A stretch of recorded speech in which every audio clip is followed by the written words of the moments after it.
If you're a junior to mid-level developer and you want to learn how to make REST APIs like a senior developer, stick around because in this video, I'm going to show you how to make REST APIs that will make any CTO weak at the knees. So who is this video for? It's for junior to mid-level developers and anyone interested in building REST APIs with TypeScript. What will you need? You'll need a running instance of MongoDB. You'll need Postman. You'll need an IDE or text editor. I'm going to use VS Code. You'll need a web browser. And you'll need a package manager such as npm or yarn. And you'll need Node.js installed. This video is going to be the first in the series, so let me know what you want me to make next. I could do a video on testing the API with Jest, building a React user interface, adding Prometheus metrics to the API, deploying the API with Caddy and Docker, or adding Google OAuth. The concepts that we're going to cover are REST API principles, such as CRUD and HTTP methods.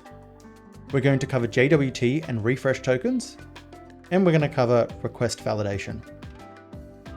To build the API, we're going to use Node.js, MongoDB with Mongoose, TypeScript, Express and Express middleware, and we're going to use Zod for validation.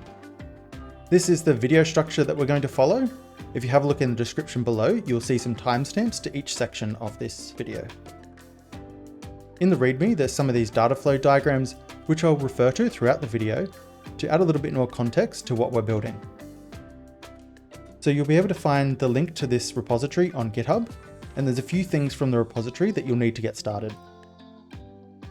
So the first thing you'll need is this Postman collection.json, and I'll show you how to load this in Postman in just a minute. And you'll also need this notes.md, and this is going to have your yarn add commands. So this will be yarn add to the dependencies, and then we have some development dependencies down here as well. And that'll save you from typing these out. So let's copy the contents of this Postman collection.json, and we'll head over to Postman to import the collection. So I'm in Postman and I have an empty workspace, and I'm going to go up to File, I'm going to select Import. Then I'm going to select raw text, and I'm going to paste the JSON into the raw text part, and I'm going to click Continue. If we expand this folder that says REST API tutorial, you'll see we have two folders inside. The first one is user, and then the second one is product. If we have a look at create user, you can see that we have a body, and the collection also includes some variables. So we have an email, a password, and a name configured in the variables.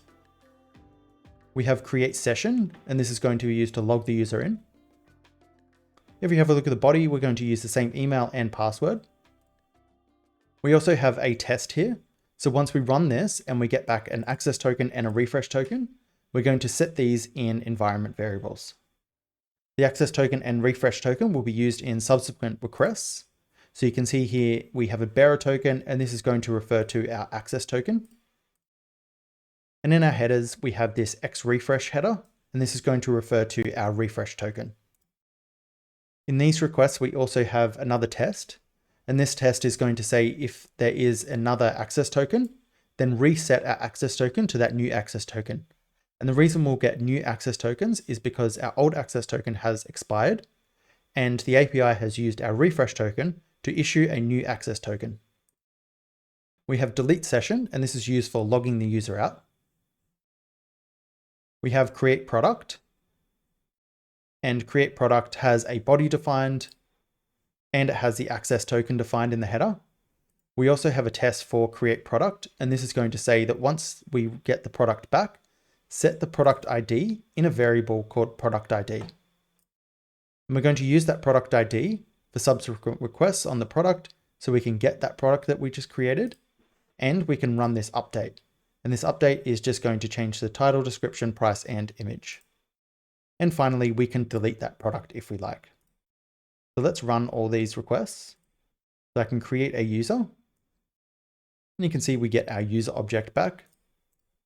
I'm going to log in as that user, and you can see we get an access token and a refresh token. And if we go to get sessions, we're going to request all the sessions that this user has open. And we can see that our access token here is now set to a JWT, and our refresh token is also set to a JWT. So let's click get sessions. And you can see that we have one object here, and this is because we've logged in once, and so therefore we have one session. We can log that user out with delete session, but before we do that, let's create a product. So you can see here our product ID is product M652. We go to get product and our product ID is set to product M652. So we can click get on that and we get our product object returned. We can update the product. And when we get our product, we should see the price down here change to $6.99. And that product price has changed. And finally, we can delete the product. So if we try get this product again, we should expect to see a 404 not found. So before we get started bootstrapping the application, I'll give you a walkthrough of the code. So in our file explorer, you'll see a config folder and a source directory. These are the two most important folders. So in config, you'll see one file, and this is going to be our default config. And this is just an object, and we're going to have some config in here like our port, our host, our database connection URL, our salt work factor that will be used in the user model, our access token time to live, it's currently set to 15 minutes. Our refresh token time to live is currently set to 1 year. And we have a public key and we have a private key. These keys are just keys that I generated online. So feel free to use these same keys if you like, or you can go generate your own keys. If you're going to deploy this application, I recommend you use your own keys because these are going to be in a public GitHub repository. In our source folder, we have an app.ts, and this is going to be the starting point of our application. We have our routes, and this file is going to export a single function that is going to handle all of our Express routes. We have a controller folder, and this is going to have a controller for each resource. So the resources that we have are product, user, and session. We have our middleware, and we're going to have 3 bits of middleware, one to deserialize the user, one for requires user, and one for validating requests. We have our models, and again, we're going to have one for each resource. So we're going to have one for product, user, and session. We're going to have our schemas, and these are going to be used by our validate request middleware. And these are going to be used for validating inputs. We have our services, and services are called by controllers. And again, we have one for each of our resources. And finally, we have utils, and utils is going to include a connection to our database, our logger utility, and our JWT utilities. If we go back to the README, we can see the request structure. So this diagram here tells us that a request is going to come in via a HTTP endpoint. It's going to go to some middleware if there's middleware in the route. The request is going to go through our controller. Our controller is going to call our services. Our services are going to call the database. And finally, the response is going to travel back up through the database, through the service and the controller, and to the user making the HTTP request. So let's get started bootstrapping the application. So I'm here in VS Code and I'm going to open a new terminal by clicking Terminal, New Terminal. And I'm going to type yarn init. If you're using npm, the command is npm init. And this is going to create a package.json for us. And I like to just press enter for all of these questions. Next, we can open up our notes.md. Again, this is going to be on the GitHub repository. So I can paste this command in, and this is going to install all of our dependencies for us.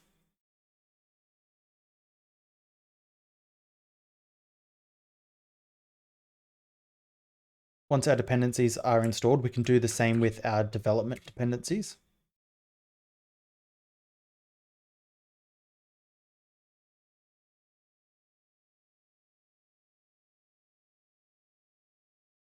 Once our dependencies have finished installing, let's create a new folder, and I'm going to call this folder source or src. And I'm going to create one new file in source, and I'm going to call this app.ts. Inside of app.ts, I'm just going to say console.log hello world. We're going to open up package.json, and we should add a new object to package.json, and I'm going to call this scripts. And inside of scripts, I'm going to make a dev command. And my dev command is going to be tsnode dev. And tsnode dev is a dev dependency that we installed earlier. We have a look down in our development dependencies. You should be able to see TS Node dev here. I'm going to give this a flag of respawn, and I'm going to give it another flag of transpile only. And then finally, I'm going to point it at source/app.ts. Let's type yarn dev, and we should see hello world in the console. If we come over and change hello world to hello world from our API and save this file, we should see that the file has been modified and our server has restarted and we get our new output. So we're good to go. Let's start by importing Express from Express. And I'm going to say const app equals Express. And I'm going to say app.listen. I'm going to pass in a port. I'm just going to hard code this port for now. We're going to add this to config later on. You can say 1337. And I'm going to add a console.log for now. It says app is running. And you can see here that we get this weird error. And this is because we don't have a tsconfig file. So let's fix that. I'm going to say npx tsc, and I'm going to give it an init flag. You can see that we have successfully created a tsconfig file. And we have a bunch of default options here. While we're in our tsconfig file, let's add an out directory. And I'm just going to say that this is build. And so when we build our application, it's going to go into this directory here. Let's type yarn dev again. And you can see we get app is running. So let's set up config so we can get our port from configuration. So create a new folder in the root directory and call this config. Inside of config, create one file called default.ts. And this is using the config module that we installed. So if you look up on Google config npm, you should get the docs for this module. I'm just going to say export default, and we're going to export one object here. The first property I'm going to export is a port, and the port is going to be a number of 1337. You can make this port whatever you like. Just note that it's set to 1337 in the Postman collection. I'm going to add a DB URI, and I'm going to set that to MongoDB localhost 27017, and then I'm going to make the collection REST API tutorial. You can obviously call this whatever you like. And this is all the configuration I'm going to add for now. To come back into app.ts and import config from config, I'm going to say const port equals config.get. And this is the name of the property that you want to get. So inside of default, this is going to be called port. So we want to get our port. And get takes a generic. If you command click on get, you can see here that it takes a generic type. So we can set this type in here as a string. And then we see port now has a type of string.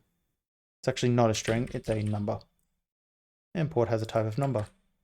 So if we hover over listen, you can see that port in listen takes a number. So this port here is going to fit perfectly into here. Let's create a new folder inside of source, and we'll call this utils. Inside of utils, I'm going to create one file, and I'm going to call this connect.ts. And this is going to house our database connection. So I'm going to import Mongoose from Mongoose. I'm going to import config from config. I'm going to say function connect. And then I'm going to export the connect function as default.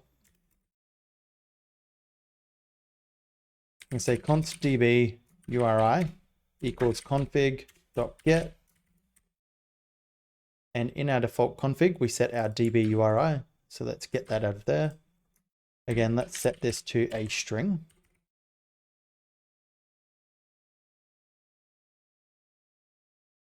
And let's return mongoose.connect. We're going to pass in the DB URI as the first parameter.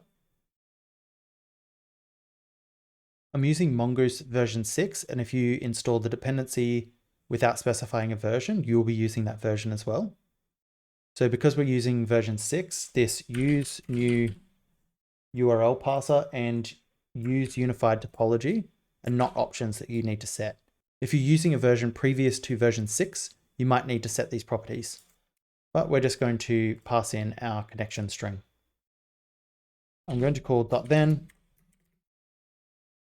I'm going to say console.log connected to DB. Otherwise, I'm going to call .catch. I'm going to catch the error. And say console.error could not connect to DB. And I'm going to call process.exit, and I'm going to give it a exit code of 1. This means it exited with an error. If you want to, you can use try catch here instead. So I could say try, and I can call mongoose.connect, and I will await that. This will therefore need to be an async function, and I can catch the error. And I can move the contents of the catch block up into this catch block. And we've just converted this to async await. Let's come back to app.ts, and we're going to import our connect function. I'm going to add async to our listen callback function. And I'm going to say await connect to restart, and we should expect to see our database connected logged in the console. Sorry, I didn't add a console.log here. So console.log DB connected. And we get our database is connected. So we're using a few console.logs, and this isn't great. Let's fix this. And so inside of utils, I'm going to create a logger.ts file. Inside of logger, I'm going to import logger from Pino.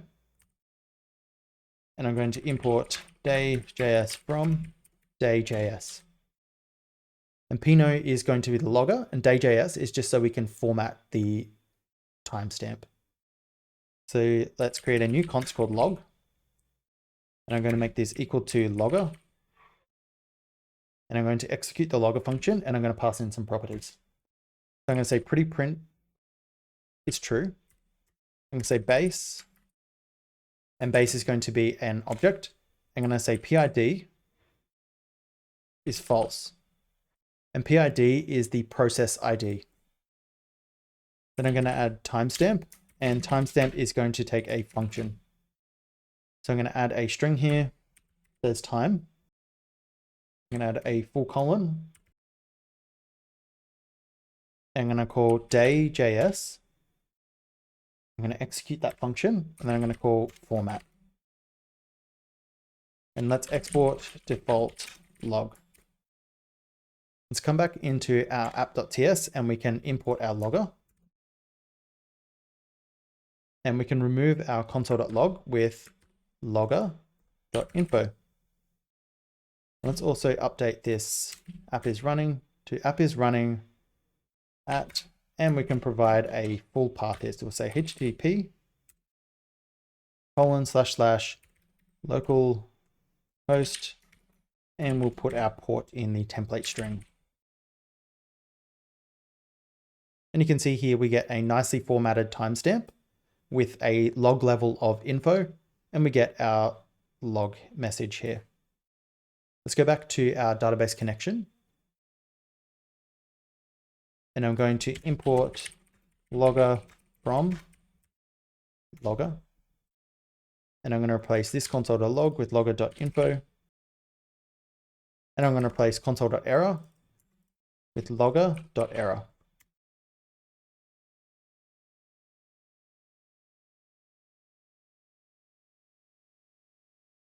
In our source directory, let's create a new file, and we're going to call this file routes.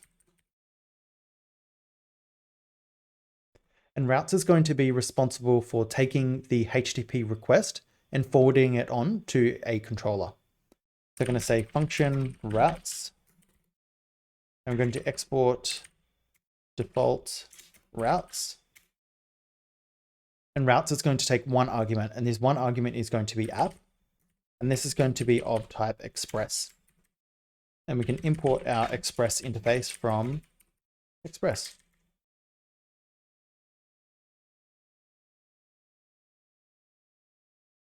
Let's go back to our app.ts and we can import routes from routes. And below our database connection, we can call routes, and we need to pass in our app that we initialized up here. So let's create our first route. I'm going to make this a health check route. So I'm going to say app.get/health check. And this is just going to return a response status of 200. So I'm going to get our request object and our response object. And let's import those interfaces. So you can import request and response from Express.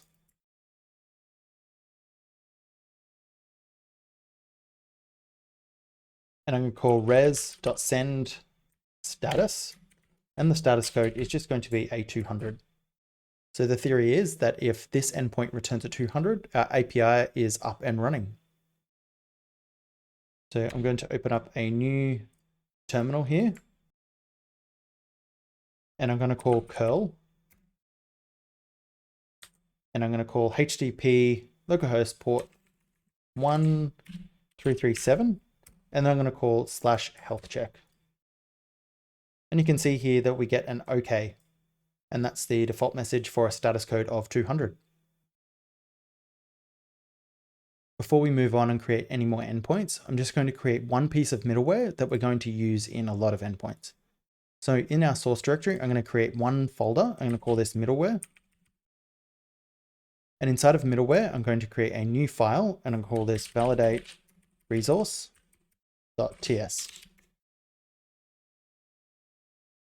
So what validate resource will do is when a request comes in, we're going to provide a schema in the middleware, and then it's going to validate the request against that schema. So for example, when we're creating a user, you require an email and password, and we're going to make sure that both of those fields are present, and we're going to make sure that they're both strings. And along with that, we're going to make sure that email is actually an email. And the validation library that we're going to use is Zod, but you could use any other validation library such as Joy or Yup. So I'm going to create one variable called validate, and I'm going to make this equal to a function. And then I'm going to make that function return another function. Inside our first function, we're going to take this schema. And inside the second function, I'm going to have a request, a response, and a next function. So I'm going to import those types from Express, request, response, and next function. Let's type these up. So this may look a little bit funny, but this technique is called currying. And the reason that we want to use currying is because we want to be able to execute this function here with our schema inside of middleware. And then we want that to return another function. And that next function is going to take the request and response and next. And this is a Express route call. And then it's going to validate that request object against that schema. So let's type our schema. So I'm going to import from Zod. And I'm going to import any Zod object. And that's going to be our schema type. I'm going to create a try catch block. And then I'm going to call schema.pass. I'm going to say body request.body query request.query params request.params. And this is going to allow us to create schemas where we can validate the body of the request, query parameters, and anything in params. So if we find an error, let's return res.status 400, and I'm going to send e.errors. So if our schema doesn't validate, then it's just going to return a 400 and it's going to tell the user where the errors are. Let's type our error here as any, and I'm going to export default validate. The next thing to do is to create a user model. Inside our source directory, let's create one new folder, and we're going to call this folder models. And inside of models, I'm going to create one file called user.model.ts. The reason I put model in the name is so you get this nice indicator up the top here. Because when we have controllers and schemas for user, they're all just going to say user up the top here if you just call them user. This way we can see that this is the user model. So inside the user model, let's import Mongoose from Mongoose. Import bcrypt from bcrypt. And we're going to use bcrypt to hash our user's password. Import config from config. Let's say const user schema equals new mongoose.schema. And mongoose.schema is going to take one argument, and that one argument is going to be an object. So it's going to take two arguments. The second argument is also an object. It's going to be timestamps, and we're going to set that to true. And timestamps is going to give us a created at and updated date on our objects automatically. Let's create one field called email. Email is going to be of type string. It's going to be a required field. And it's going to be a unique field. This means that you have to have an email and you cannot have two users with the same email. You're going to have a name, going to be of type string. And it's also going to be required. Finally, I'm going to have a password. This is going to be of type string, and it's also going to be required.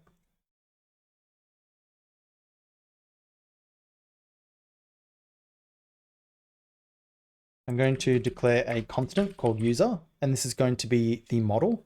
So this is our schema definition, and then this is our model. This is going to be equal to mongoose.model. And model is going to be called user, and it's going to take our user schema.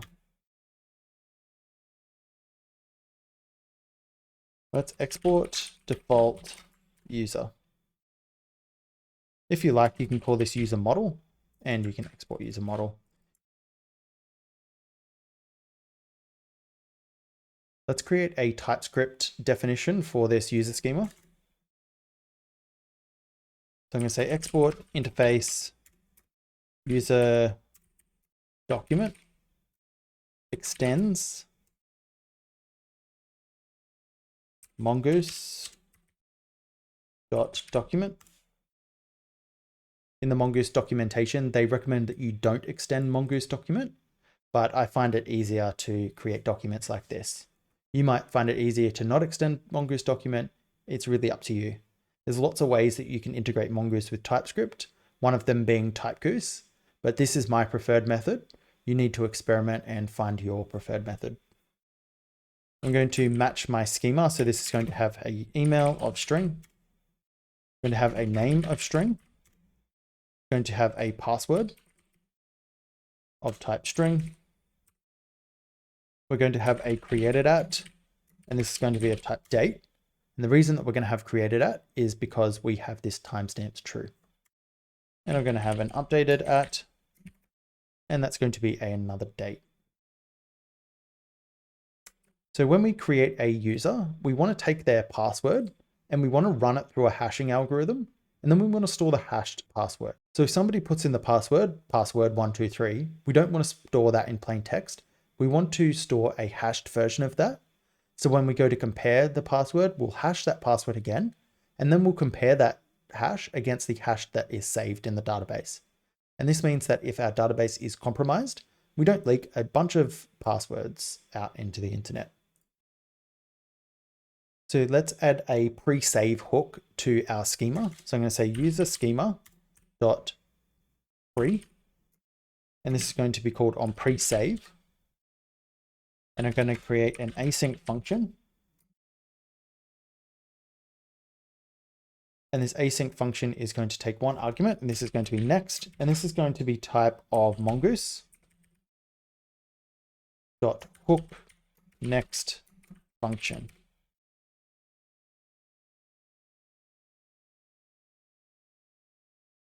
I'm going to say let user equals this as user document.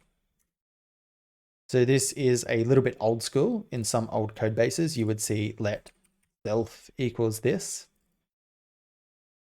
And this is a handy little trick, so you don't have to reference this directly. So we're going to add a little condition here that says if user dot is modified.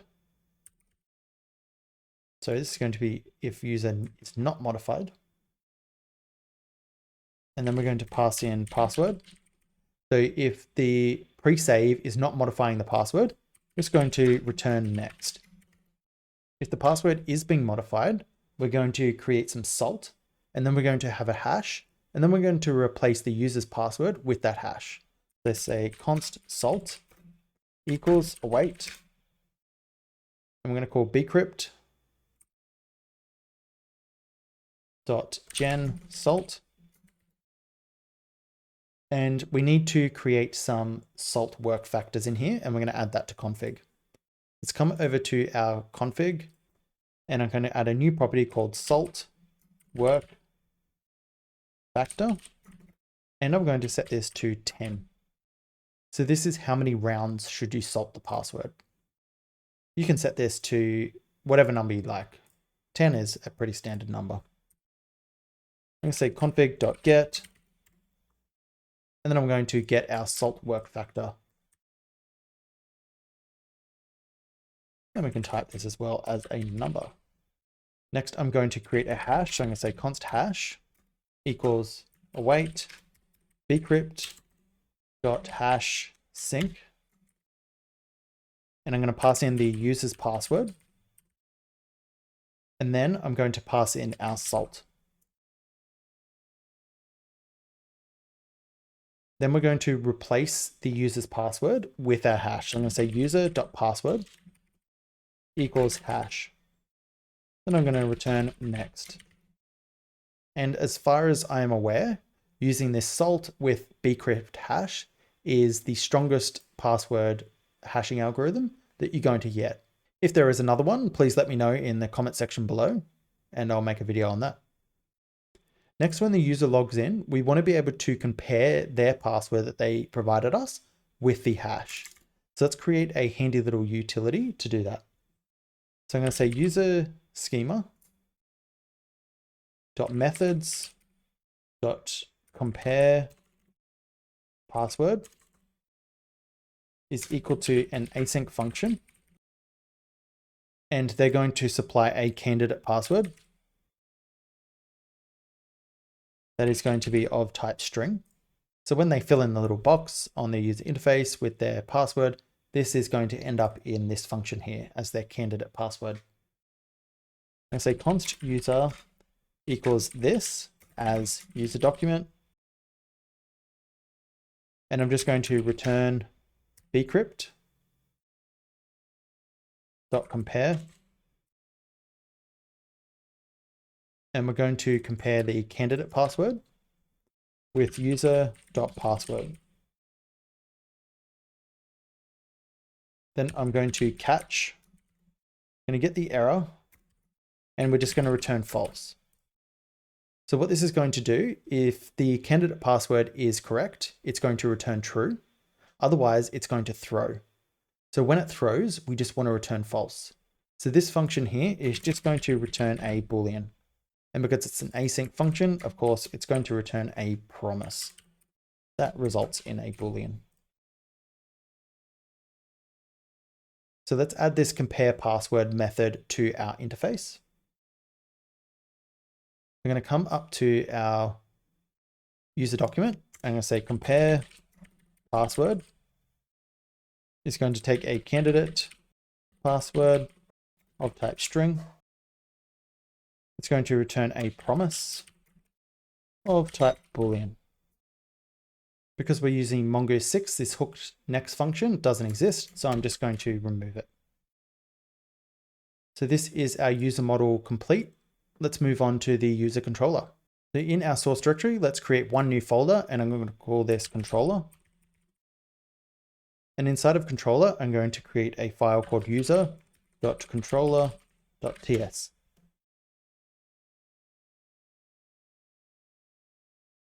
Inside of user controller, I'm going to export one function, and that one function is going to be a handler to create a user. I'm going to say export function create user handler. And all handlers are going to take the same input. So they're going to take a request and a response. So let's import those interfaces from Express. And we can type our request here and our response. I'm going to add a try catch block. I'm going to say const user equals await. And we're just going to add a comment here. And it's going to say call create user service. But we still need to create this service. I'm going to import our logger from our utilities folder. I need to comment this out completely. I'm going to call logger.error, and I'm just going to pass in our error here. Then I'm going to return res.status is going to be a 409.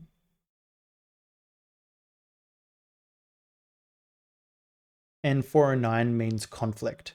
So we're going to assume that if this function throws, that it's thrown because it has violated the unique restriction on the email field in our user model. So that means that a user with that email has already registered. Then I'm going to send back our e.message.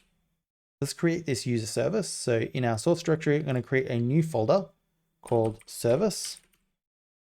I'm going to create a new file. I'm going to call this user.service.ts.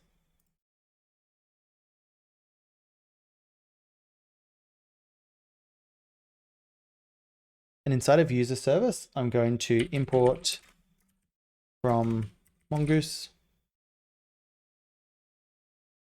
And I'm going to import one TypeScript definition, and this is going to be document definition. I'm going to export async function. And this is going to take some input. And the inputs type is going to be document definition. And document definition is a generic type, so we can import our user document. Next, we can add a try catch.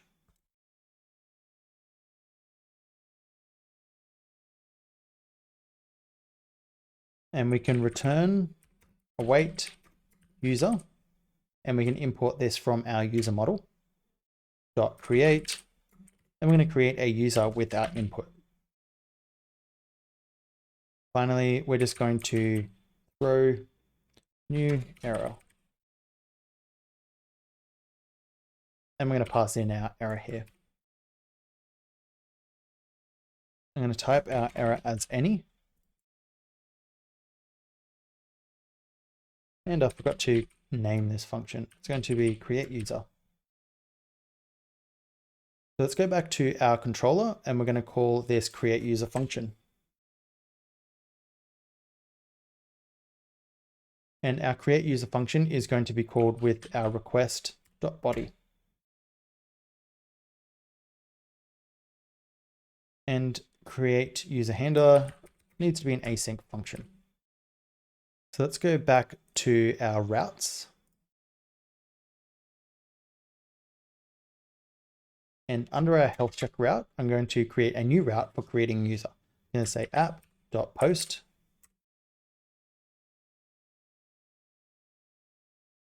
The route is going to be /API/users. And this is going to take our create user handler.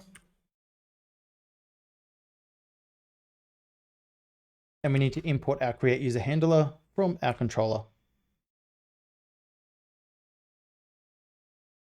So the problem with this is our requests are not being validated at all. So we need to add some middleware here that is going to validate this request user handler. Otherwise, we're just passing whatever the user gives us into our user service. And that is a problem for a few reasons. One, if they pass in the wrong thing, they're not going to get what they expect back. And secondly, we want to be validating what a user is passing into our database. In our create user handler, let's return our user. So let's create a new folder. And this new folder is going to be called schema. And inside of schema, I'm going to create a new file called user.schema.ts. And this schema here is going to be used for all of our user endpoints. I'm going to create a new constant. So I'm going to say export const create user schema is equal to, and I'm going to import object from Zod. And I'm going to say this is equal to an object.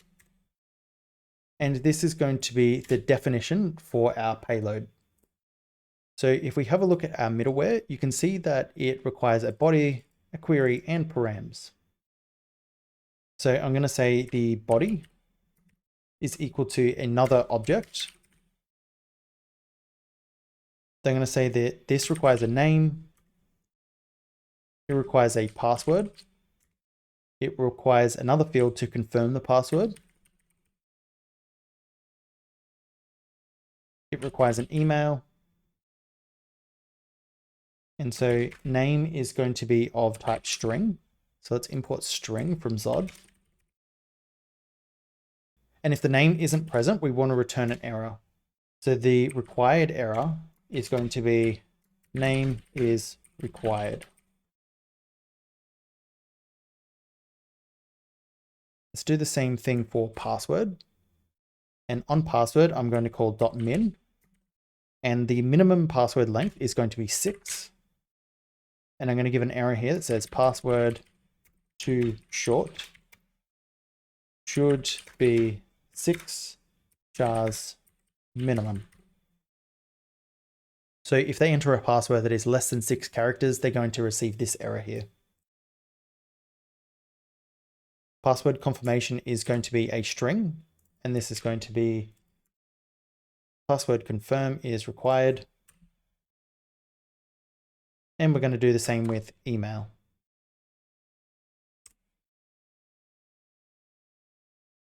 The email is going to be a string, and it's going to be an email. And if they don't pass us a valid email, they're going to get an error that says email is required. If they don't pass us an email at all, so if they don't pass us a valid email, it should say not a valid email. If they don't pass us an email, they should get an error that says email is required.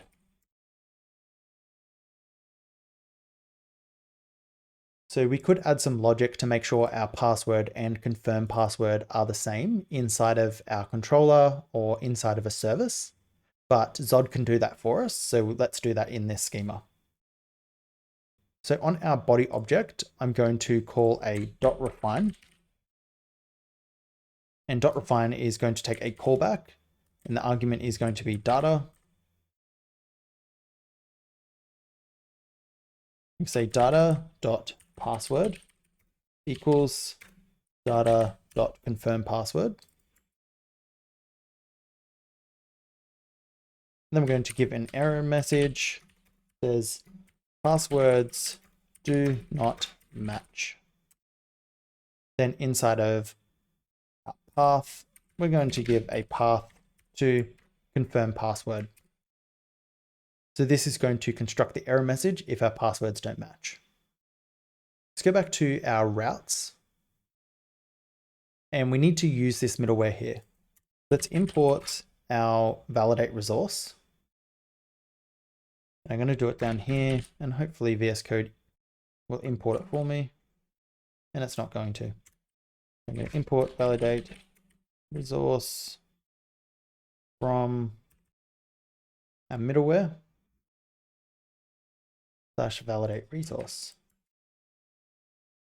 And validate resource is a function that takes our schema. So we need to execute this function here.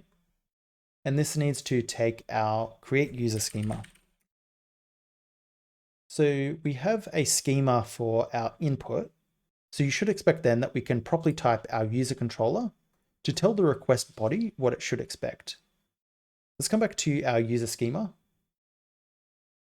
And I'm going to create a new type. So I'm going to say export type create user input. And this is going to be of type of. And type of is going to come from Zod. You can see here that we need to import type of from Zod. And if we hover over type of, you see that it is a generic that extends Zod type. So let's pass in type of. I'm going to pass in create user schema. And now let's have a look at this type. And this is an interface for our input. Let's come back over to our user controller. And if we hover over request, you can see that we get here some params. And then we have the request body. And then we have the response body. And then we have the request body. So we can pass in our generic brackets here. We don't have any params, so let's leave that empty. We don't have a response body, so let's leave that empty.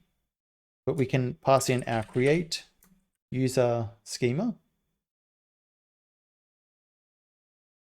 And we just want the body of this. So now let's hover over our request body. And you can see that we're getting some good input here.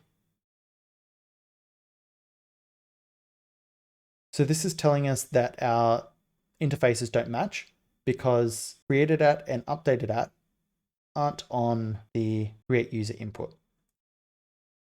So this is a problem both with our schema and with our create user service. So let's emit from our user document. And we're going to emit two properties, created at, and we're going to emit updated at. And the reason we're going to omit these two properties is because we don't need to pass them into this function here. They're going to be generated by Mongoose when we create and update our documents. So the other problem is that compare password exists on create user input. So let's come over and let's omit compare password from create user input. We need to omit body.password confirmation. So we also need to omit our compare password method. So in user document, let's also omit compare password. Because if you remember on user document, we have this compare password method. And we obviously don't want to pass that in.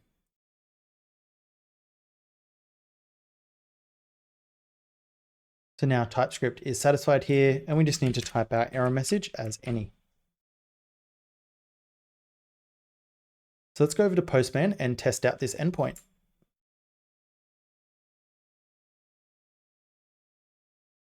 So I'm going to click send, and we should expect an error here because I created this user earlier.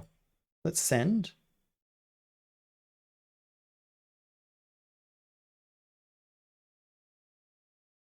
And instead we see a different error here. So we see invalid type, expected an object, but received undefined. So this is a little bit weird. And the reason is that we don't have a body parser. Express requires you to have a body parser middleware to pass request bodies. And so by the time it gets to our middleware, our body is in fact undefined.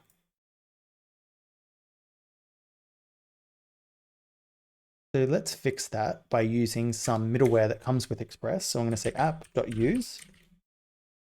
And when you call app.use, this is going to apply this middleware to every single route that is under this call, which is going to be all of our routes, because you can see our routes are defined down here. So I'm going to say express.json. And our server has restarted. So let's try this again.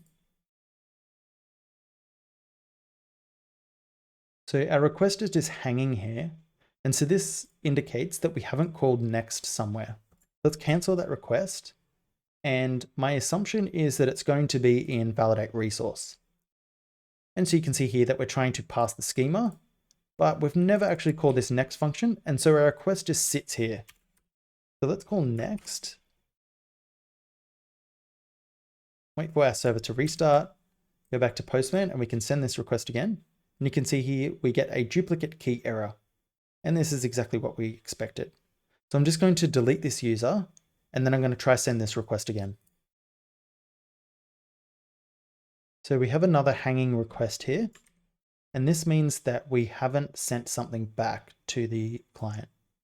And we're looking in the create user service here. And so we're returning here, and this looks okay. Let's have a look in the controller. And in the controller, we're just returning the user. This is not going to work in Express. In Express, you have to call our response object. So let's call res.send, and we're going to send the user back.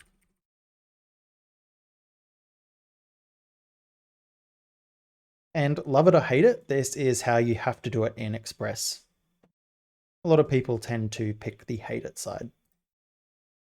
Let's come back to Postman and we can send our request and we get our user back. This is a bit of an issue. We don't want to send back the password, so we can omit that from the response. You can see here we get Jane Doe. So let's go omit this password.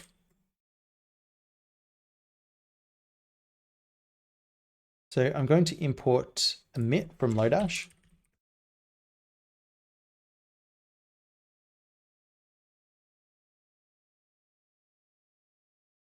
And I'm going to wrap our user in omit. And we need to call .toJSON on the user.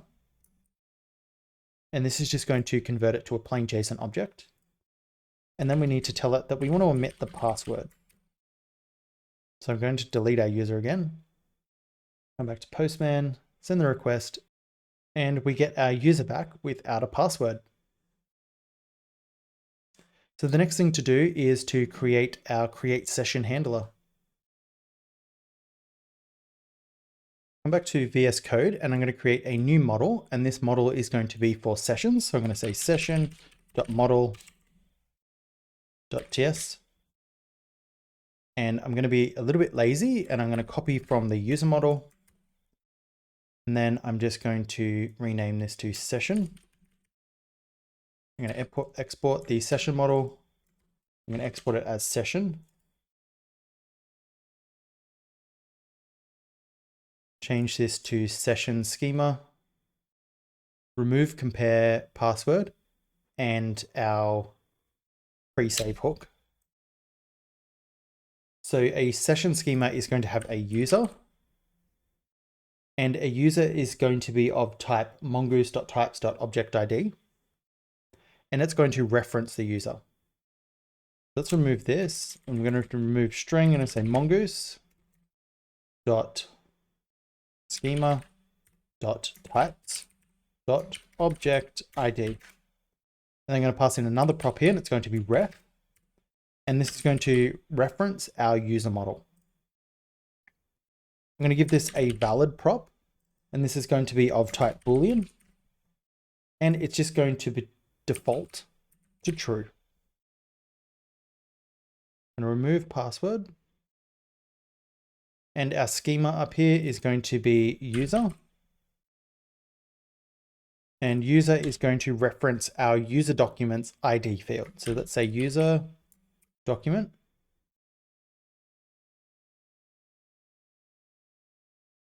And it's going to be underscore ID. It's going to have a valid prop. And again, this is going to be a Boolean. And I'm going to remove password. Let's change this to schema document. And when I called user doc, it thought that that's what I was referencing. Let's import user doc from our user model.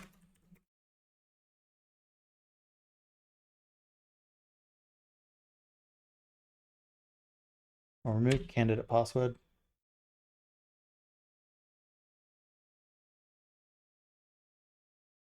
And this looks good. If you want to, you can also add user agent. And you can use this to store the user's browser that they created that session in. And this will be handy if you want to list out the sessions in a user interface and tell the user that they logged in on X date with this browser. So we'll make this of type string. And we may as well add this to our document as well.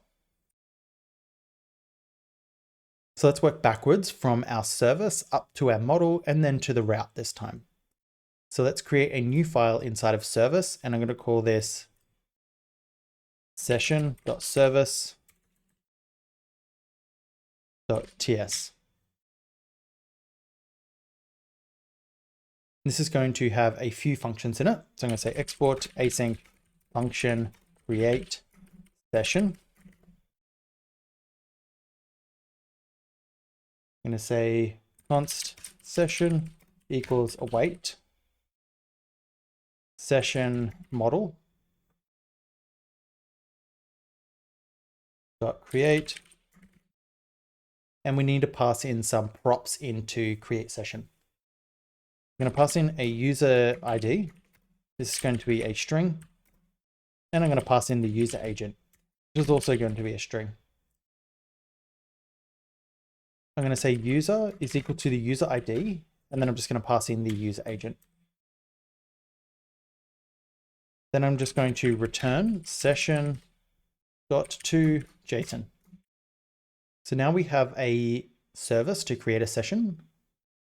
Let's create a handler for creating a session. So come over to controller. I'm going to say session.controller.cs. So export async function, create user session handler. And just like our user controller, this is going to take a request and a response. Let's copy those interface imports from here. Say request and response. And we can type these up.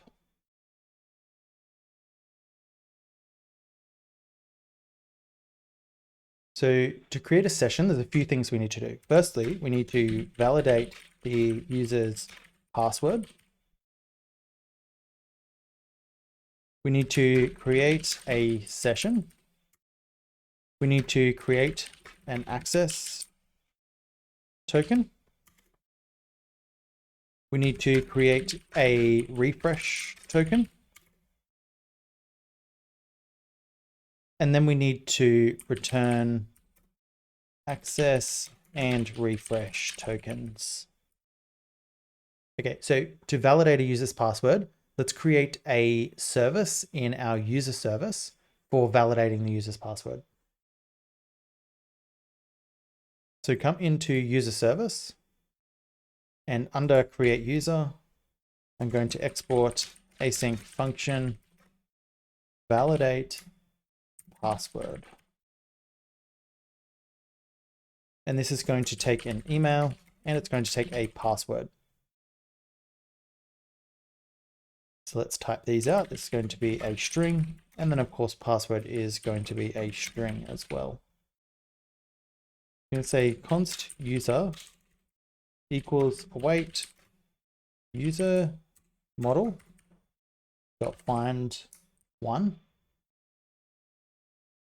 and I'm going to find the user by their email address. I'm going to say if the user doesn't exist, let's just return false from here.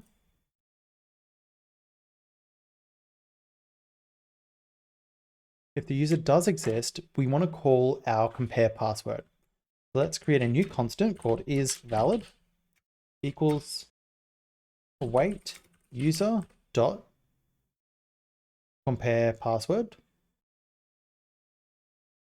And we're going to pass in our password. And remember, this password that the user supplied is the candidate password. So we can see here that compare password doesn't exist on user, but we added it to the interface. So let's go have a look at our model. And we can see here that our model here should take a generic. You can see here, model unknown. So let's pass our user document into our model here. Save that. And we'll come back to our user service. And you can see that compare password now exists on our user object. If is not valid, we're going to return false. Otherwise, we're going to return the user, but we want to omit the user's password. So let's call omit. And again, we're going to import omit from Lodash. And we could do this in create user as well. So we could say const user equals await, and then we could return omit user dot to JSON, and we could omit the password. And then we can copy this and let's paste it down here. So this function here is going to take an email or password, and if the password is correct, it's going to return the user object, and if the password is incorrect, it's going to return false. Let's use this. So we'll say const user equals await validate password, and we'll need to import this from our user service, which VS Code will do for us. And we can pass in our request body, and we're going to need to validate this request body. So we'll create a schema for that shortly. And I'll say if not user, because remember, if the password is wrong, user is now going to be false. I'm going to return res.send. So res.status 401.send invalid email or password. I'm not going to tell them which one was invalid. So otherwise, we're going to create a new session. So I'm going to say const session equals create session. I'm going to pass in the user's ID. And I'm going to pass in rec.get user agent or an empty string. So this is going to attempt to get the user agent from the request object, or it's just going to set user agent to an empty string. Next, we need to create an access token, but we don't have a utility to do this. So let's go into our utils. I'm going to create a new file. I'm going to call this jwt.utils.ts.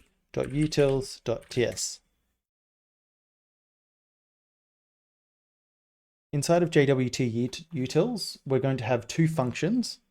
We're going to have a function for signing a JWT, and we're going to have a function for verifying a JWT. So to do this, we're going to import JWT from JSON Web Token, and we're also going to import config from config. So we're going to sign the JWT with a private key, and then we're going to verify the JWT with a public key. So if we come into our config,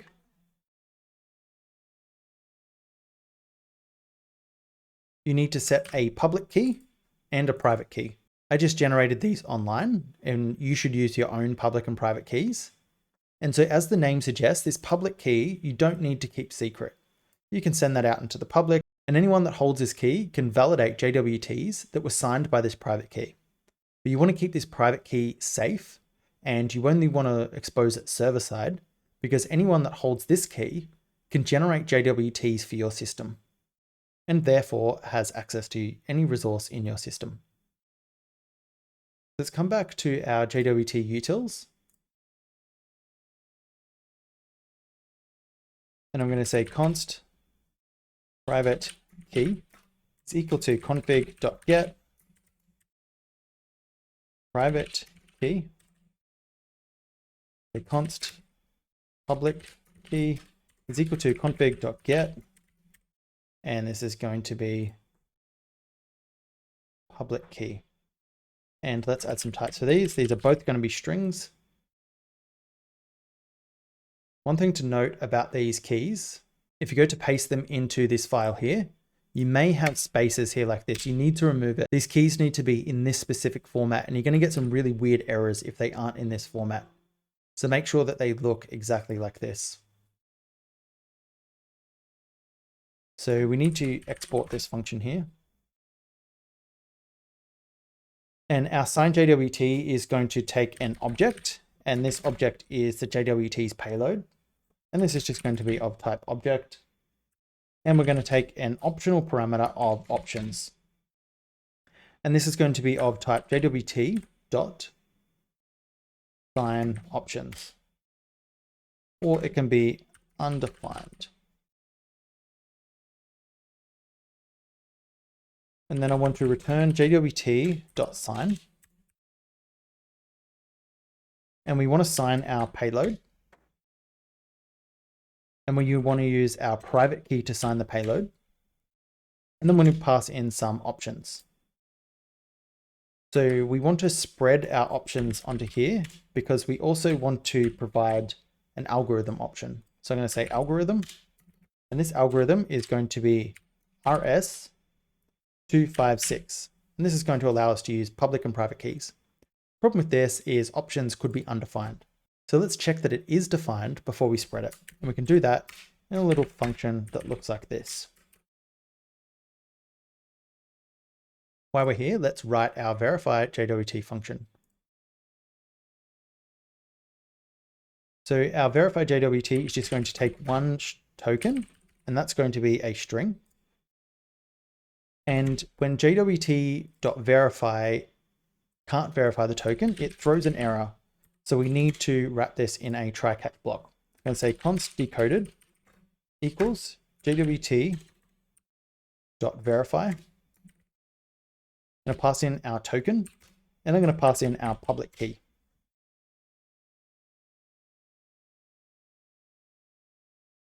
If the token can't be verified, I'm just going to return an object. I'm not going to throw this error. So I'm going to say valid is false.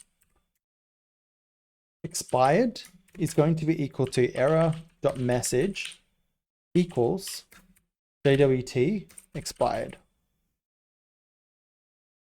And I'm going to say decoded is null. If the JWT can be decoded, I want to return an object that's very similar to this. So I'm going to say valid is true, expired is going to be false, and decoded is just going to be our decoded object.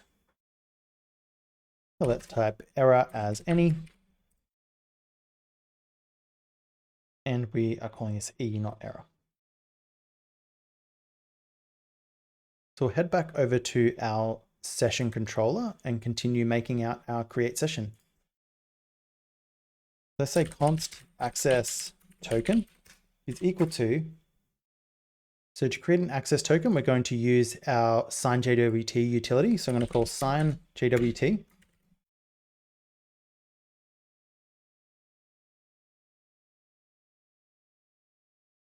And our payload is going to include our user. And it's also going to include a reference to the session. I'm going to say session._id. I'm going to pass in some options here. I'm going to say expires in. And this is going to be an access token time to live that we want to store in config. Let's come over to our config here. And I'm going to create a new property, and this is going to be called access token time to live. And I'm going to set this to 15 minutes. I'm going to create a new property here as well. I'm going to call this refresh token time to live, and this is going to be 1 year. So you might be thinking, if the access token is 15 minutes, Does the user need to log in every single 15 minutes? And without the refresh token, that would be the case. But when the user makes a request with a valid but expired access token, we're going to return a new access token for them if the request also includes a refresh token. So we can have a look at our diagram here. And this is going to say the user's making an authorized request. So is the access token valid? No, just return an error. If it is, we're going to say, has the access token expired? Yes. Is a valid refresh token included? Yes. We're going to issue them a new access token, and then we're going to process the request. And to process the request, we're just going to go to the route handler. So we're going to do this here in some middleware. So let's get this expired in. So I'm going to say config.get. And the property that I'm going to get is access token time to live. And we need to import config. We need to say import config from config.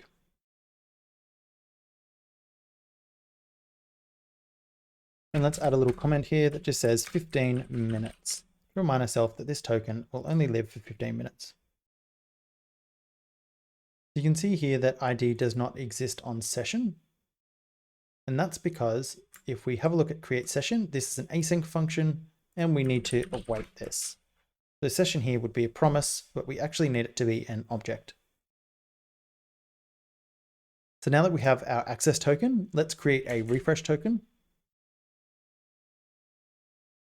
So I'm just going to copy our access token. I'm going to call this refresh token. Then I'm going to return res.send. I'm going to pass in the access token and refresh token.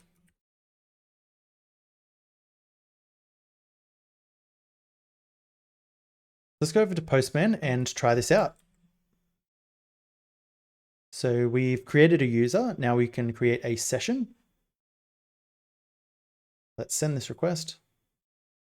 And cannot post API/sessions. So we need to create a route handler for this.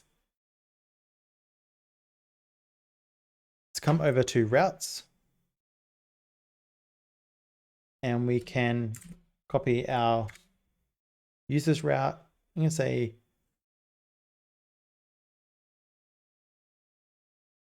this is going to be post API/sessions. And we're going to need to create a new schema for this, but we can call the create session handler. So let's create a new schema. So I'm going to say session.schema.ts. I'm going to import from Zod. And we're going to need object and a string. So I'm going to say const create session schema is equal to object. And our object is going to have a body, and the body is going to be an object.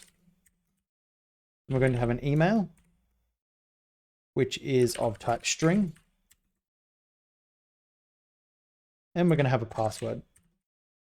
And this is going to be of type string. Let's export this as well. And we'll add some error messages here. So required error. The email is required.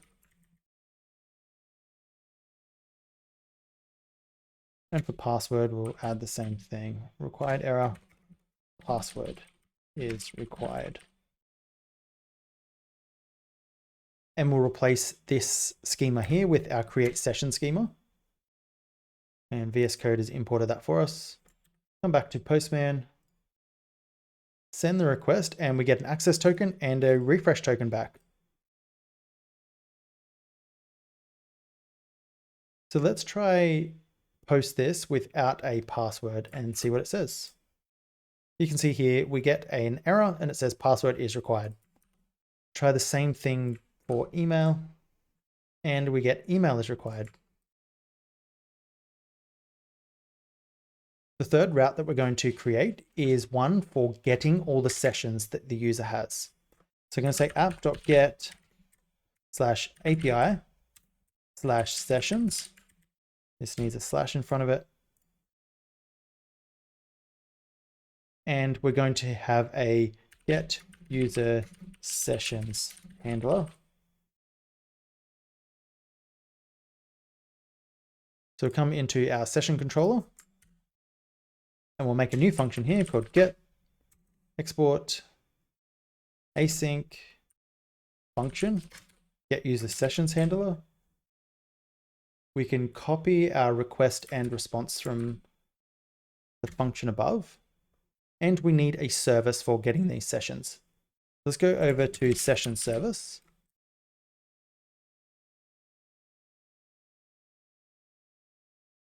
I'm going to say export async function find sessions. And this is going to take a query, and our query is going to be of type filter query. And filter query is a generic that's going to take our session document.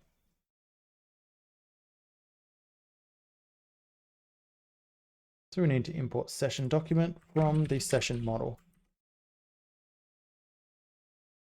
And we're just going to return session model.find. I'm going to pass in our query, and we're just going to assume that every query to this model is going to require .lean. And .lean means that it's not going to return all the functions on the object. It's just going to return the plain old object, the same as to JSON.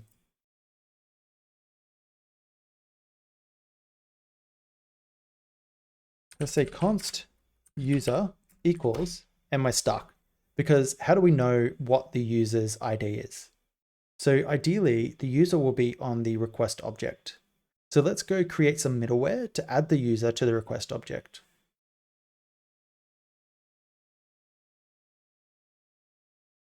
I'm going to go create some middleware, and this middleware is going to be called deserialize user.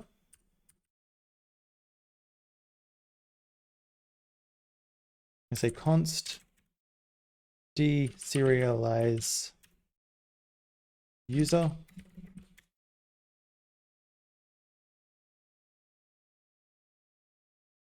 And this is going to take 3 arguments. First, it's going to be request, response, and next. So Express middleware is basically a route handler. There's essentially no difference between actual middleware and the route handler. They all just take the request, response, and next. So you could just return any business logic from here and then call res.send, but that would mean that it's just a route handler. So let's type out request. We'll import our interfaces from Express and next function.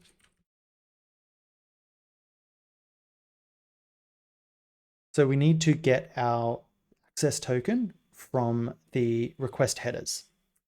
So I'm going to import a utility from Lodash called get, and this is just going to make it a little bit safer accessing a property that we don't know if it exists or not. So say const access token equals get. I'm going to pass in the request. I'm going to pass in headers dot authorization. Otherwise, it's just going to be an empty string. And then I'm going to call dot replace, and I'm going to pass in this little regex here, and I'm going to replace that with an empty string. So at the start of an authorization token, you're going to have the word bearer. And the word bearer basically means the bearer of this token gets access to the system. But we want to remove that word from the token.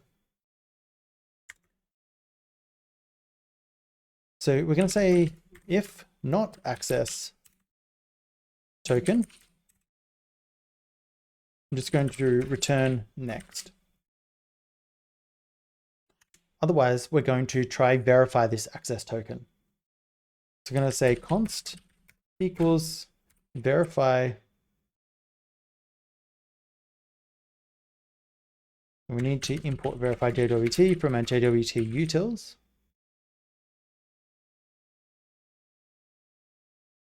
Let's call verify JWT. And we're going to pass in our access token. And verify JWT is going to return valid, expired, and decoded. We need to get decoded, and we need to get the expired Boolean. So I'm going to say if decoded, and we're going to have decoded if there is a valid JWT. I'm going to attach the user to res.locals.user. So I'm going to say res.locals.user equals decoded. And then I'm just going to return next. So for now, this is good enough. This is going to attach the user to res.locals.user. So we can come back to our session controller and we can say user equals res.locals.user. And we can get the ID as well. Then I'm going to say const sessions equals await. I'm going to call find sessions.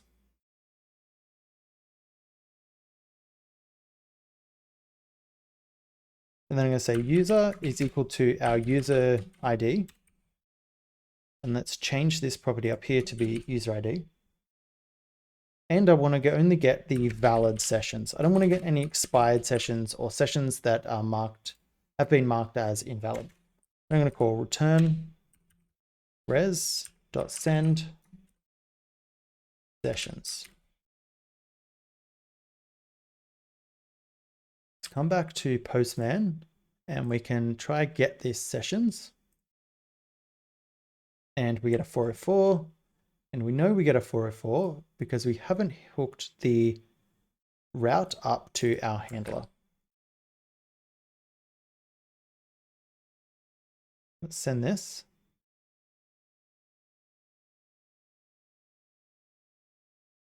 And again, we have a request that's just hanging. So we've just introduced some middleware, but the middleware doesn't actually ever get called. So to make sure this middleware gets called on every single route, we're going to come back to app.ts. We're going to import our middleware.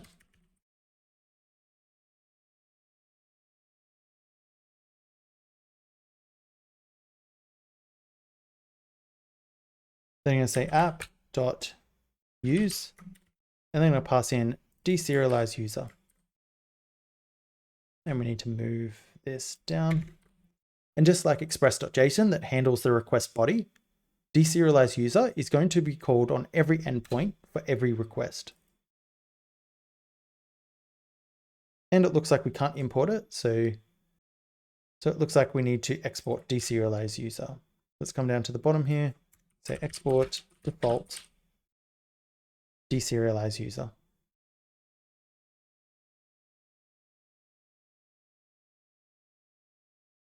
And it's app.use, not app.user. The server has restarted, so let's try this again. And again, we are still hanging. And we have no errors in the console. So let's go into deserialize user. And let's try start debugging. So I'm just going to log decoded. I'm going to string before this so we know that it's a decoded token. And then the next path is going to be our handler. So I'm going to log the user ID.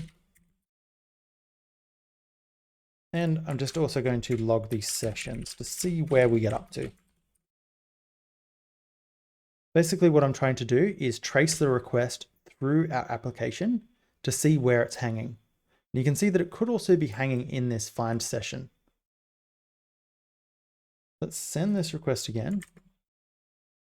And we get decoded null. So decoded is null. And we're returning next if decoded is true.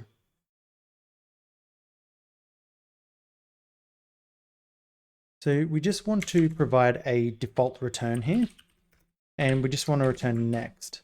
So if none of these conditions are met, we're just going to get to this point here, and then we're going to return. Let's come back and we can try this again.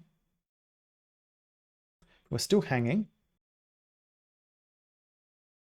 And we get this cannot read property type ID of undefined. So this is because in our session controller, we're accessing res.locals.user.id, but user is undefined. So to prevent this from happening, we need to create a third piece of middleware that is going to validate that the user exists for given requests. And I'm going to make this middleware called require user.ts.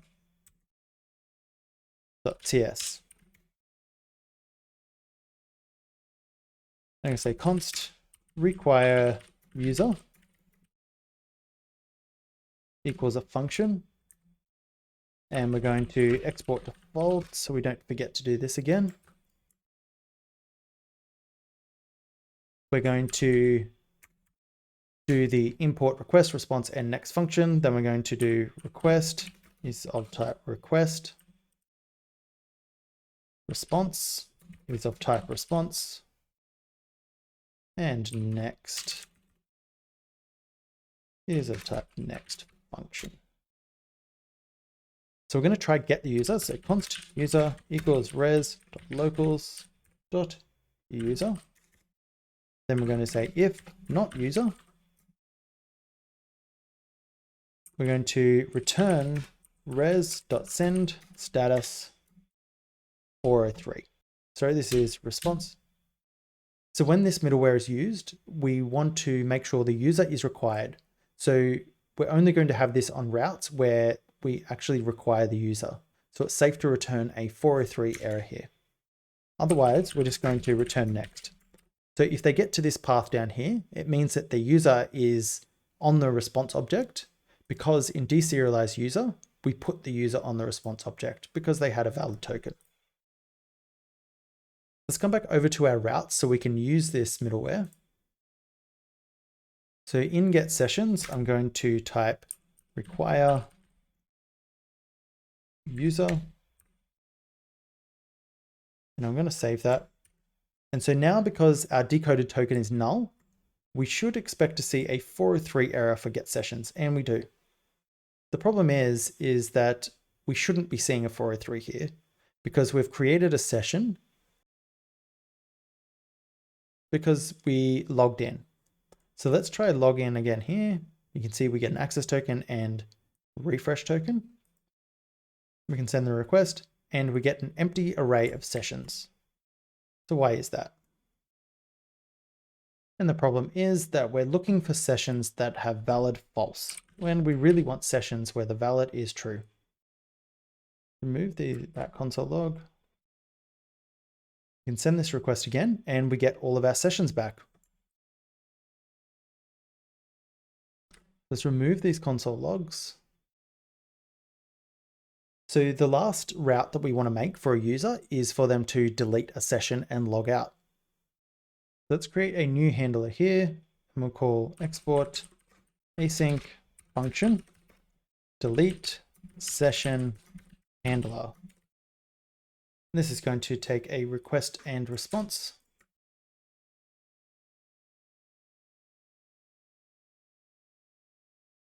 So I want to get the session ID, so I could say const session ID is equal to res.locals.user.session.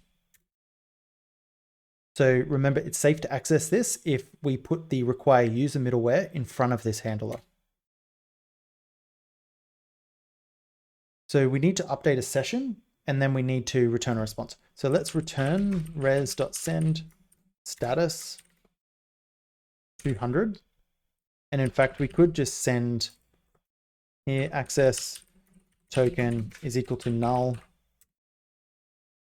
and refresh token is equal to null. And then the UI can handle this accordingly. So let's go over to our session service.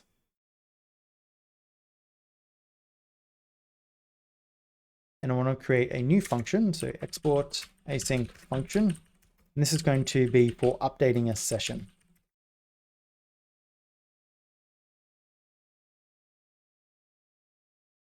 So to update, we're going to have a query, and this is so we can find the session that we want to update. And this is going to be of type filter query. and we're going to pass in the schema document like we did before. Then we're going to have an update, and this is what we want to update the session to. So this is going to be an update query. And again, we can pass in our session document. And I just went through and renamed all these because they were named schema document, but they should be called session document. And I can return session.update1. And I want to pass in our query and our update. And this is session model, not session. Let's come back to our session controller. And I want to say await update session.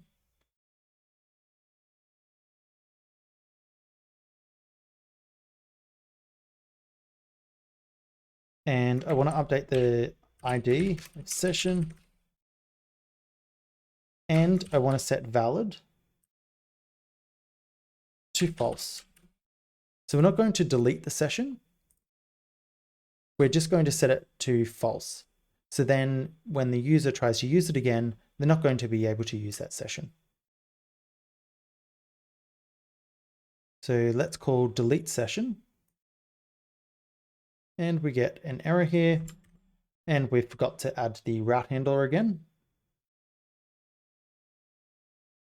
So I'm going to copy the handler to get the sessions, and I'm going to make this a delete method. I'm going to say delete user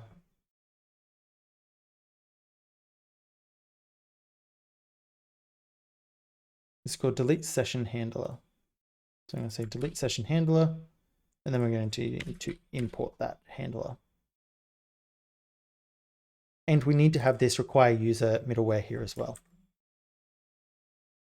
Let's send this, and we get refresh token null and access token null. So now if we get sessions, we should only expect to see one in this array, and we do. So this is all of our user routes finished. The only problem is that we aren't handling refresh tokens. So let's go back to our deserialized middleware and issue a new refresh token if the user's token has expired. I'm going to come back to deserialize user. So if the user has a token, that's good. We can just return next. But we want to say if expired and they have a refresh token, which we need to get out of the headers. So let's do that now. So where we get this access token, I say const refresh token equals get. I'm going to get it out of the request. And I'm going to get it from headers dot x refresh. So if their token is expired and they have a refresh token, I want to be able to reissue them an access token. So in our session service, let's create a function for reissuing an access token. So I'm going to say export async function reissue access token. And this is going to take one object, and this is going to be our refresh token. And our refresh token is going to be a string. So I'm going to try decode the refresh token because we need to make sure it's valid. So I'm going to say verify JWT. I'm going to pass in the refresh token.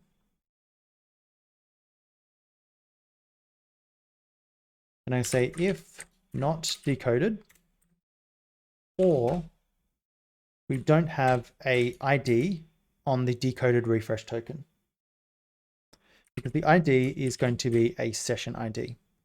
So I need to import get from Lodash.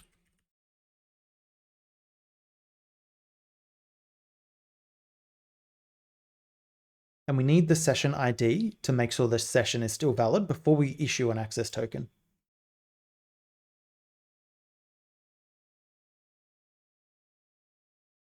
We're just going to return false if those conditions are not met. Then we want to get the session. So I'm going to say const session equals await session model. Find by ID. And we're going to get decoded.id.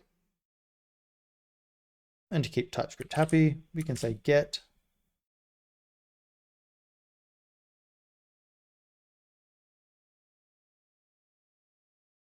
then we say if not session or if not session dot is valid.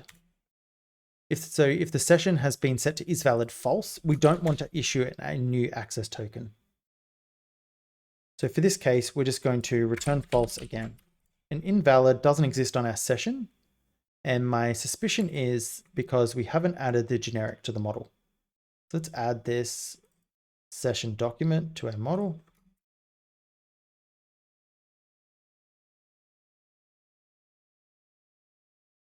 Then we want to find the user. So we're going to call find user. So we need to create a find user service. So let's come over to user service. Export async function find user. Find user is going to take a query, and this is going to be a filter query. And our filter query is going to take our user document. And we're just going to return user model.find1. And we're going to find with our query. And let's also call .lean on this. Let's come back over to our session service. I'm going to say find user. And we want to find the user by the ID. And we can find the user by the ID because it will belong on the session.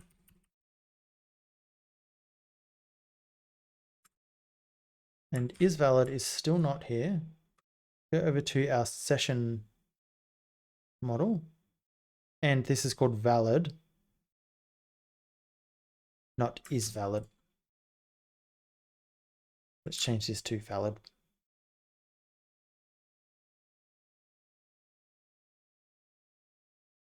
And we need a return.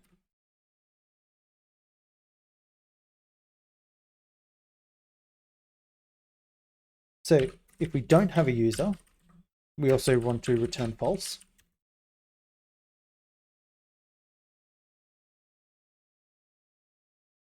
But if we do have a user, we want to create a new access token. So let's go to our session controller. And we created access token in create user session. So let's just copy this code here. We can come back to our session service. We can create a new access token. And then we can return the access token. So now we can use this reissue access token inside deserialize user to get a new access token and do all the checks required to make sure we are allowed to get a new access token.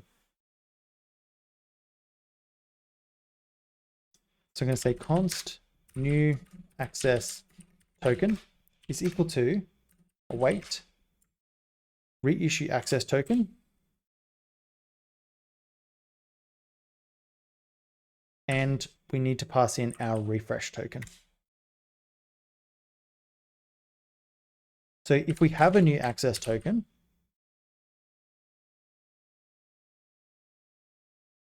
we want to set a header with that new access token. So we can say res.set header. I'm going to call this x access token. And the value is going to be new access token.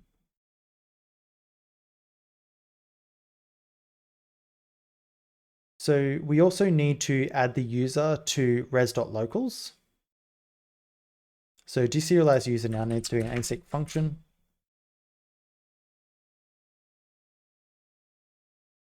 So I can say result is equal to verify JWT. And we can pass in our new JWT that we just created.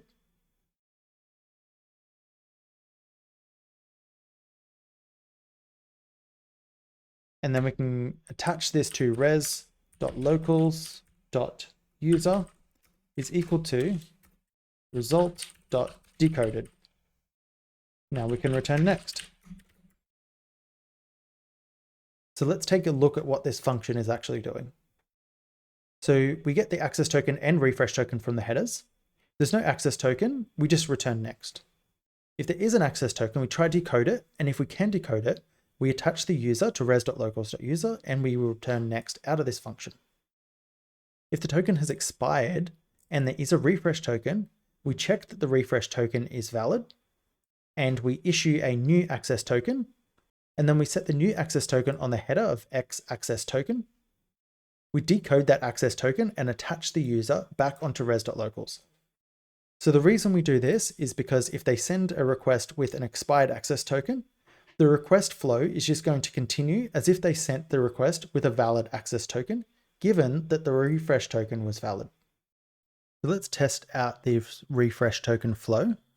So I'm going to come into config and I'm going to change my access token time to live to -1. And this is going to generate an expired access token for us. So I'm going to come over to Postman and I'm going to create a session. And so this access token that we have now is going to be expired. So now I'm going to change this back to 15 minutes. And we can open up the console in Postman and I'll clear this out and I'll make a request to get sessions.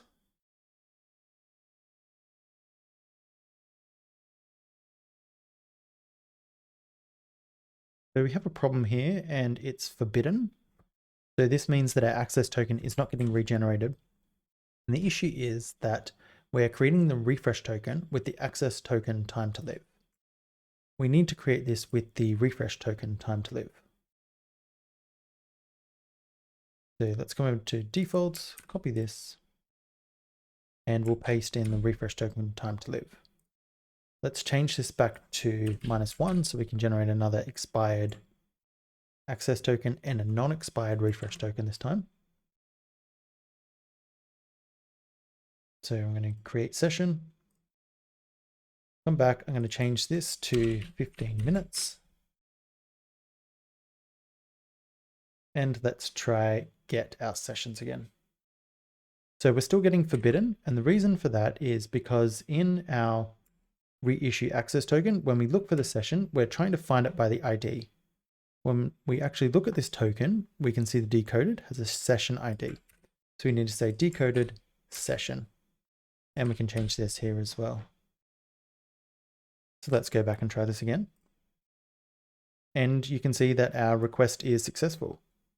If we have a look in the response, you should see that in the response headers, we get an X access token. And we also log set new access token. And that is because we have this test and it tries to look for X access token in the header.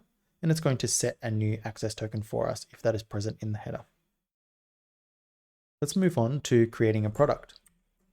Let's come into services and I'll create a new service called product.service.ts.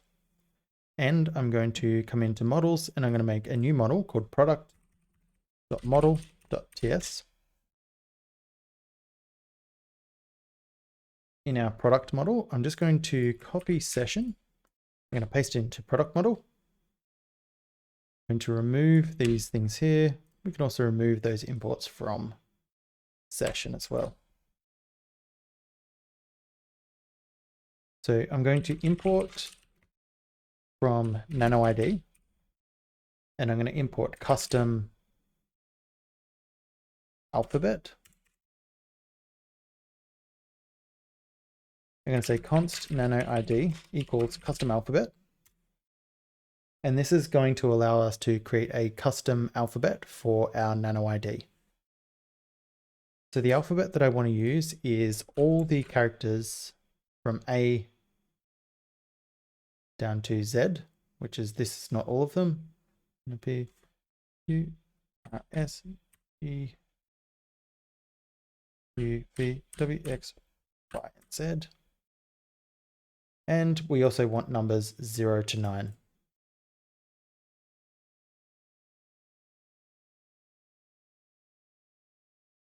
So instead of a session document, we're going to have a product document.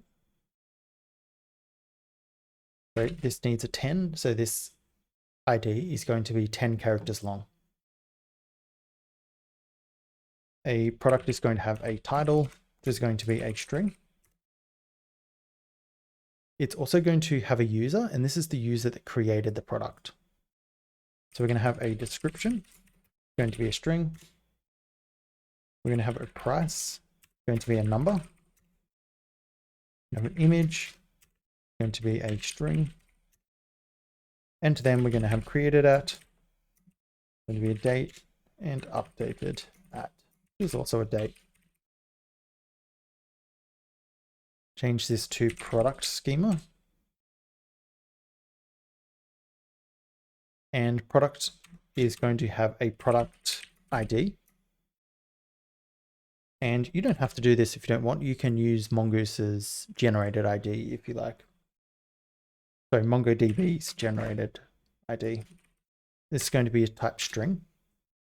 It's going to be of type required true. It's going to be unique, true.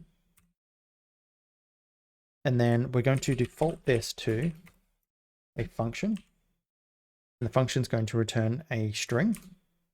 So we're going to prefix this with product underscore, and then we're going to call nano ID. And this is going to create an ID that is prefixed with product.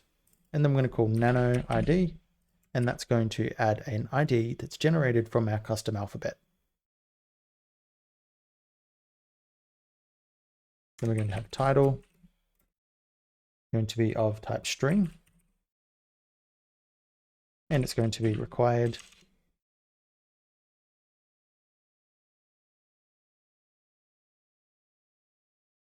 We're going to have several other properties.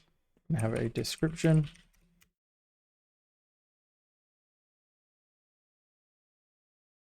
We're going to have a price and an image.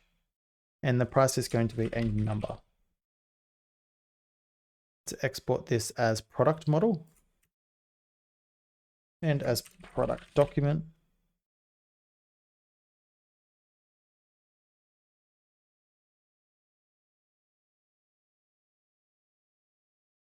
And then we're going to export product model. Let's come back to our product service. And I'm just going to make all the services that we need. So we're going to need a service for creating a product.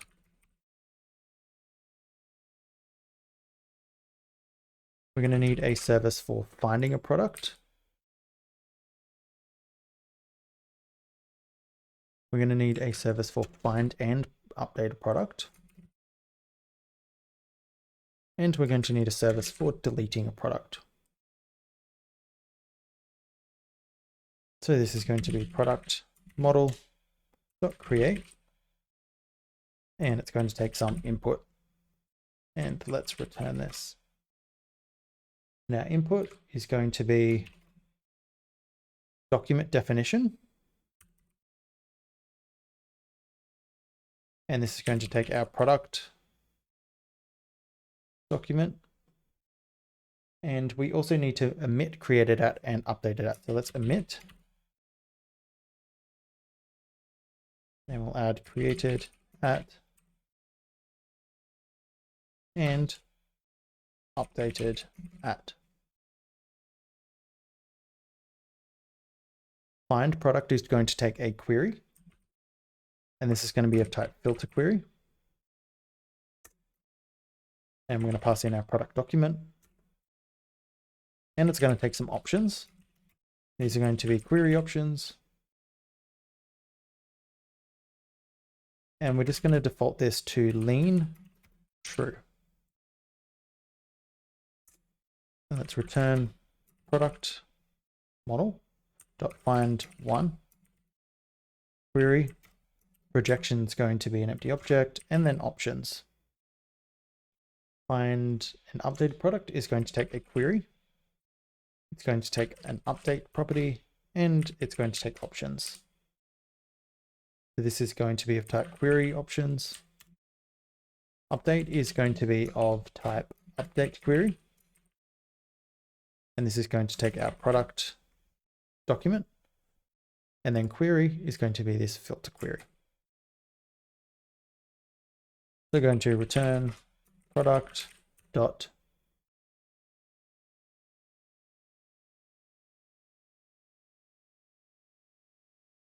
find one and update. And then we're going to pass in query, update, and options.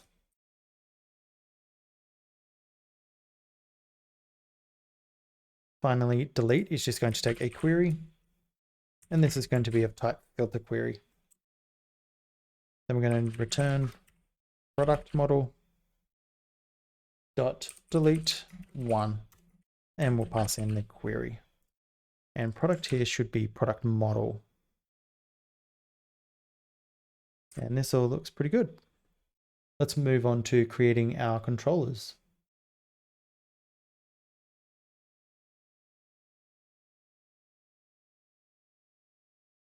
I'm going to create a new controller called product.controller.ts.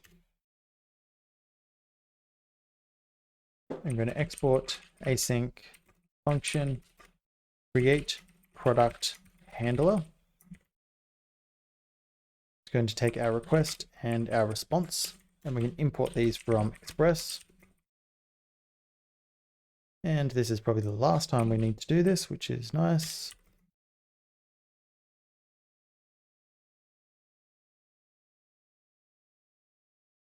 I'm just going to copy this function and change this to update.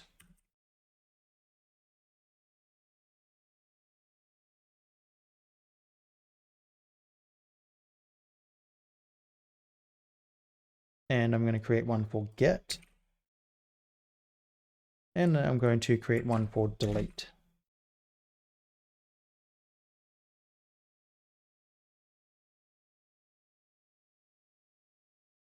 So let's also create our schema. So I'm going to say product.schema.ts.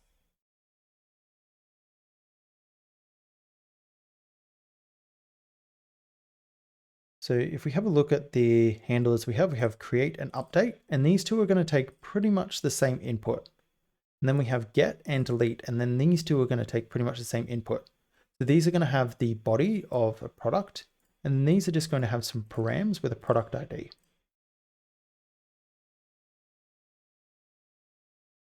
So let's create one constant, and we'll call this payload. And this is going to equal an object. We can import from Zod. We're going to import object, number, string, and type of. Then we can add the body, and the body is going to be an object. We can add title, string, description, and it's going to be a string, a price, going to be a number, and an image is going to be a string. Add some validation to these. Required error. Title is required. Just going to copy these. And I'm going to change this to image, price, and description.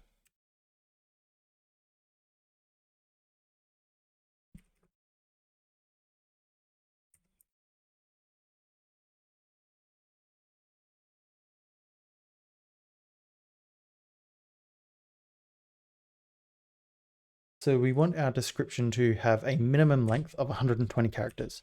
I'm going to say .min, and then I'm going to say 120, and then I'm going to give an error here that says description should be at least 120 characters long. Let's create a new constant here called params equals and we're going to give it params. This is going to be an object. And the params that we're going to take is just a product ID. So this is going to be of type string. And we're going to have a required error. It's going to be product ID is required. Let's create the schemas that we need. So we need a schema for creating a product.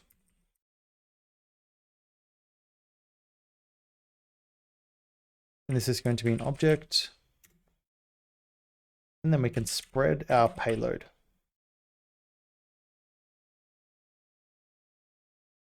Update is going to be the same.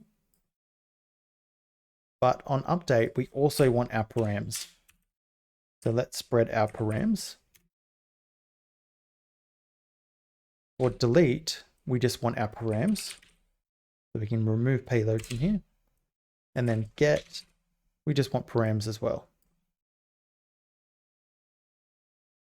So let's export all of our types.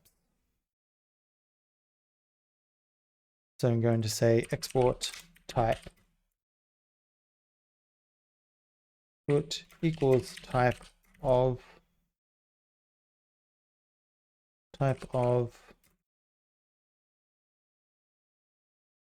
copy this 4 times.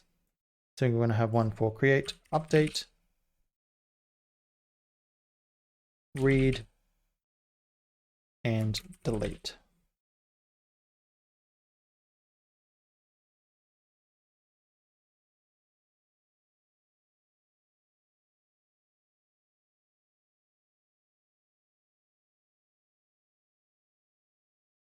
So now we have all of our types for our CRUD operations. So we can come back to our controller and we can add these types in. So for creating a product, the request is going to have no params, no response body, and we're going to have create product input, and then we just want the body.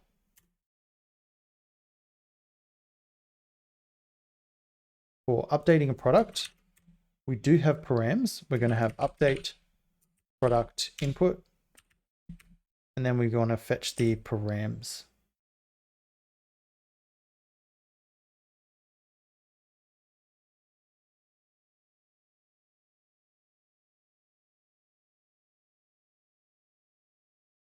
Let's change these to uppercase to match the rest.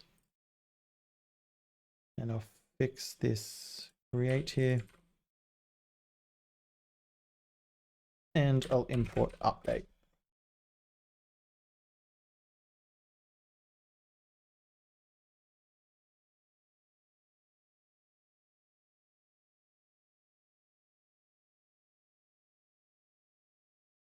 For getting a product, we're also going to have params, so we can copy this generic here.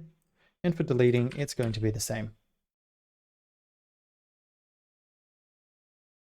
So let's work on creating a product handler. So I'm going to say const user ID equals res.locals.user.id. And we're going to make sure that the user is required for creating products. So this is okay to fetch. So const body equals rec.body. So const post equals await create product. This is an post, this is a product. And I'm going to spread the body, and I'm going to say the user is equal to the user ID. Now return res.send, and we can send out the new product. You probably also want to add some error handling around creating this product here as well. So you can wrap this in a try catch block. So let's get the user again from the response. And I'm going to say product ID is equal to rec.params.product ID. And we get some helpful hints here because we've typed this product ID up here. The const update equals rec.body. Then we say const product equals await. And we're going to find the product by the product ID. And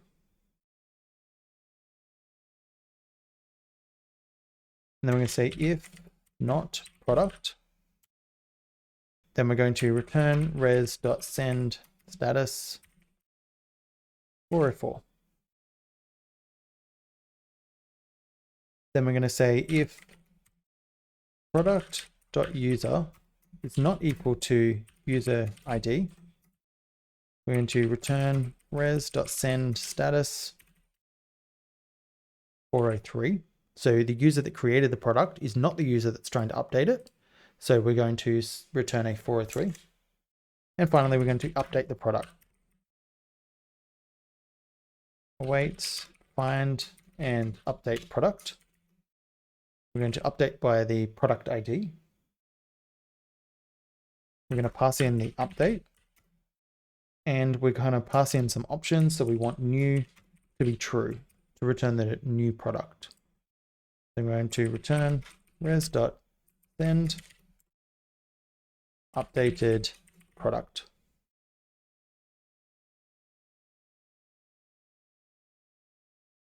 So let's copy the body of this function here, and we can move this to deleting a product.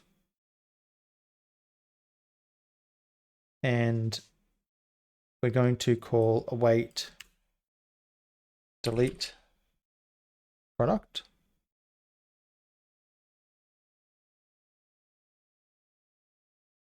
And then we're going to remove these properties here. So this is pretty much the same. We're going to get the user, we're going to get the product ID from params. We're not going to get the update body. Then we're going to find the product. We're going to make sure it exists. We're going to make sure the user that created it is the user that's trying to delete it. Finally, we're going to delete the product, and then we're going to res.send status of a 200.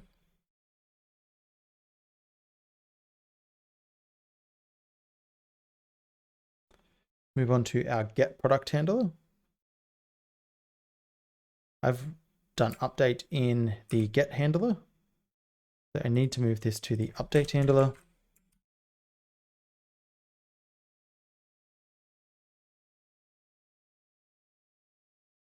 We're going to get the product ID from params.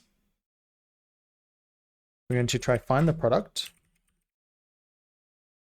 Find product by product ID.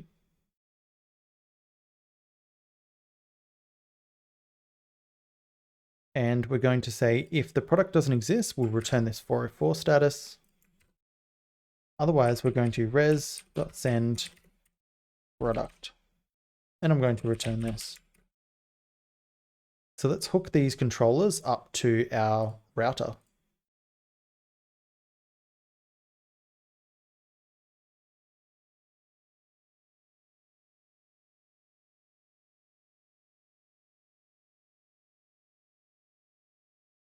You can say app.post/API/products. We're going to have multiple sets of middleware here. So we're going to require user, and we're going to validate resource.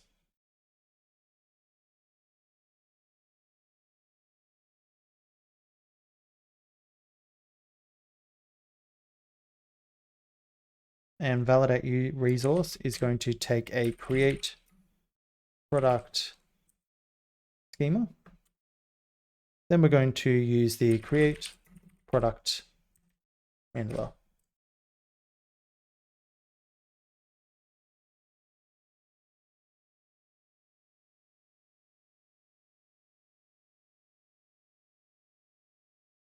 I'm going to copy this route here. I'm going to change our update to a put. The resource path is going to be the same. This is going to be our update product schema. And this is going to be an update product handler.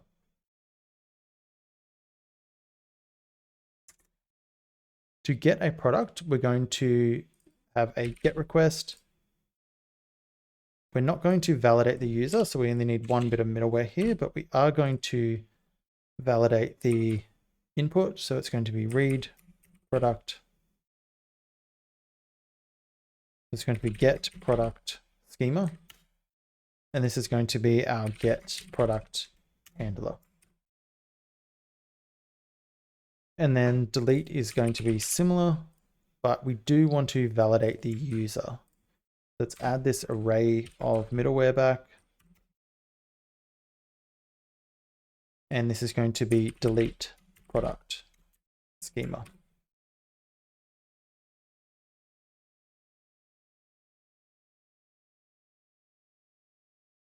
So we need to make sure that all these schemas and handlers are imported. So it looks like VS Code has done some really funny stuff here. We can fix this up.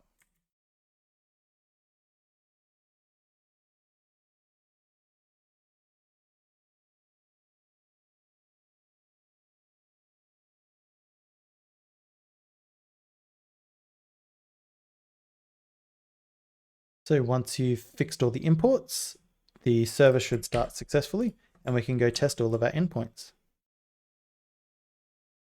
So I'm going to try create a product. You can see here that our product was created successfully. And our product ID should have been updated as well in Postman. We cannot get products. So let's try this. We have get here, but we need to add some params to this. So we're going to say slash, and then we're going to add product ID. And we need to do the same for delete. Let's send this GET request and we get our product back here. Let's try update the product and cannot put to this product. And I assume this is because on our put request, we also need to add the product ID as a route param.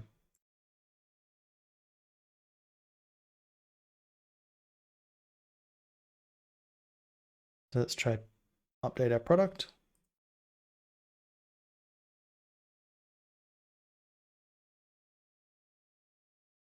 So we're getting a forbidden error when we try update a product. And if I have to have a guess at why this is the issue, it's because product.user is going to be a Mongoose object ID, where user ID is just going to be a string. Let's cast this to a string.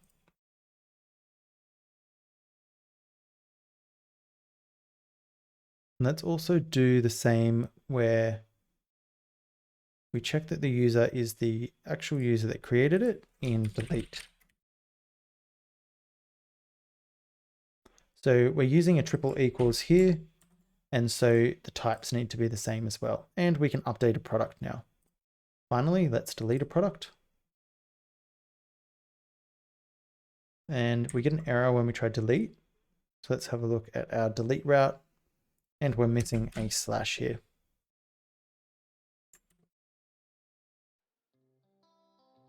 And our delete route works.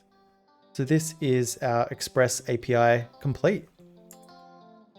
So if you liked the video, please make sure you leave a thumbs up and make sure you subscribe and turn on the notifications so you can see these next videos as they come out as well. Thank you for watching and I'll see you in the next video.